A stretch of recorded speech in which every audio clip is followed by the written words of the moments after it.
In this lecture, we are going to discuss how to manage the budgets. Once the budget is determined, it is essential to manage it to ensure that the organization or department is adhering to the allocated costs or budgets.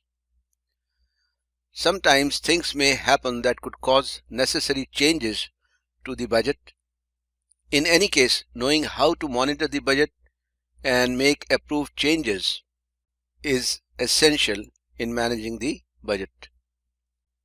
The topics that we are going to cover in this lecture are example of a budget format, how to tell if you are on track, should your budget be updated, keeping a diary of lessons learned, when to panic.